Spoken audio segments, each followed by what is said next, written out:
لو سألتك هو احنا لوحدنا في الكون، غالبا هتقولي في مجرات تانية غيرنا. بس تفتكر مين أول إنسان في التاريخ لمح مجرة تانية بعينيه ورسمها قبل اختراع التلسكوب بقرون؟ حكايتنا بتبدأ في مدينة الري سنة 903 ميلاديا مع الطفل عبد الرحمن الصوفي. عبقريته ما كانتش عادية لدرجة إن الخليفة عضد الدولة خلاه معلما وفلكيا خاصا ليه، وبناله مرصد ضخم علشان يراقب منه النجوم براحته. سنة 964 الصوفي ألف أعظم مرجع فلكي في وقته، كتابه الأسطوري صور الكواكب الثابتة.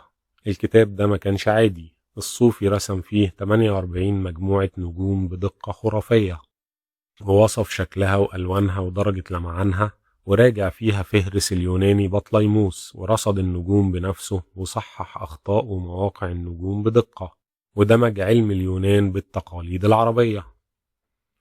الصوفي ابتكر نظام عبقري لقياس لمعان النجوم أدق من بطليموس بكتير، ومش بس كده، في كتابه رسم كل مجموعة نجوم مرتين، مرة زي ما بتشوفها عينك في السماء، ومرة معكوسة زي ما بتترسم على الكرات السماوية علشان محدش يتلخبط أبدا.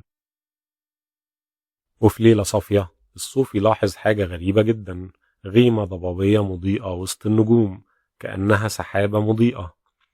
هو كتبها في كتابه باسم لطخة سحابية، لكن ما كانش يعرف وقتها إن دي مجرة أندروميدا جارتنا العملاقة.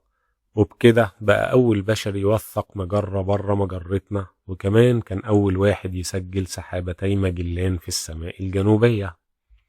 أعماله ترجمت للاتينية والإسبانية واعتمد عليها عمالقة زي البيروني، لدرجة إن الرسامين الأوروبيين الكبار نقلوا أسامي النجوم العربية اللي وثقها الصوفي وحطوها في خرايطهم.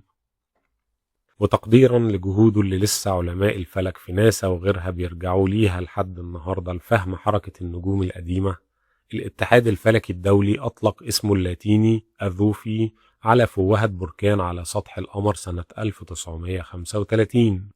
وكمان فيه كويكب في الفضاء دلوقتي شايل اسمه الصوفي. لولا دقة وصبر عبد الرحمن الصوفي كان يمكن تهنا في خريطة السماء لسنين طويلة. هو اللي فتح عيوننا على اتساع الكون وعظمة الخالق. وده كان بطلنا في الحلقة دي من سلسلة لولا هذا الشخص. تحب الحلقة الجاية تكون عن مين من عمالقة حضارتنا المنسيين؟